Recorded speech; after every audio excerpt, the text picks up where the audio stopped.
మీ మీ అంచనా ఏంటంటే ఇది కేవలం ఏదో ఢిల్లీ కోసమా, లేకపోతే ఓవరాల్గా అసలు కొంత జనం దగ్గర డబ్బులు ఉంచడం ద్వారా తద్వారా మార్కెట్ని యాక్టివ్గా ఉంచాలి అనేటువంటి ఆలోచన ఏంటంటారు?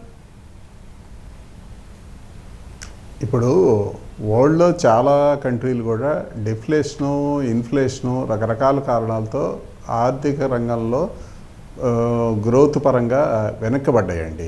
అది రష్యా యుద్ధం వల్ల కావచ్చు, లేదా ఇజ్రాయెల్ యుద్ధం వల్ల కావచ్చు, చాలా ఇన్స్టెబిలిటీ అనేది ఉంది. ఇవాళ ఇక్కడ మనకి డీజిల్, పెట్రోల్ ప్రైసెస్ గత 2 సంవత్సరాలుగా స్టేబుల్గా ఉంచగలిగారు. దానివల్ల స్టేబుల్ ఎకానమీకి మనం వెళ్ళగలుగుతున్నాం. అట్లాగే ఇవాళ భారత ప్రభుత్వం యొక్క లక్ష్యం ఏముంది? అల్టిమేట్గా డబల్ డిజిట్ గ్రోత్కి రావాలనేది. ఇవాళ ఇక్కడ ప్రొజెక్ట్ చేసిన దాంట్లో 6.3 to 6.6 జీడిపి గ్రోత్ ఉంటుందని ఇచ్చారు. సో వాస్తవ అంచనాలు అంతకన్నా కూడా తక్కువ ఉన్నాయి. జీడిపి పెరగాలంటే ప్రజల దగ్గర డబ్బు ఉండి వాళ్ళు స్పెండింగ్ నేచరు ఒక సంపద సృష్టించగలిగితేనే జీడిపి గ్రోత్ అనేది వస్తుంది. ఓవరాల్గా ప్రజలందరికీ ఆదాయం పెరిగితేనే జీడిపి గ్రోత్ అనేది పెరుగుద్ది. అట్లాగే కన్జంప్షన్ ఇవాళ ఇండస్ట్రీ వాళ్ళు కొన్ని సెక్టార్ల వాళ్ళు వాళ్ళకి ఏదో ఇన్సెంటివ్స్ వస్తాయని వాళ్ళ రిప్రజెంటేషను ప్రీ బడ్జెట్ మీటింగ్లో వాళ్ళు ఎక్స్పెక్ట్ చేశారు. కానీ అది రానంత మాత్రాన ఏమి కాలేదు. ఇవాళ ఇండస్ట్రీ కూడా జలజీవన్ మిషన్కి అన్ని లక్షల కోట్లు ఖర్చు పెడతామనేదే భారత ప్రభుత్వం ఇచ్చిందంటే ఒక పైపింగ్ ఇండస్ట్రీ కానీ అదర్ వాటికి కానీ వాటన్నిటికి కూడా బిజినెస్ వస్తుందండి.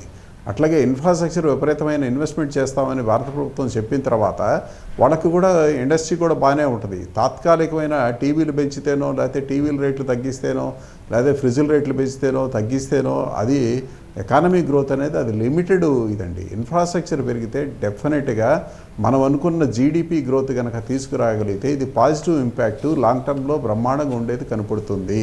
అట్లాగే ప్రజల దగ్గర అవైలబిలిటీ ఆఫ్ ఫండ్స్ పెరిగించడం వల్ల మీ దగ్గరే మీ శాలరీలో మీకు కట్టే ఇన్కమ్ ట్యాక్స్ కట్టడం వల్ల మీరు బ్యాలెన్స్ అమౌంట్ ఏం చేస్తారు?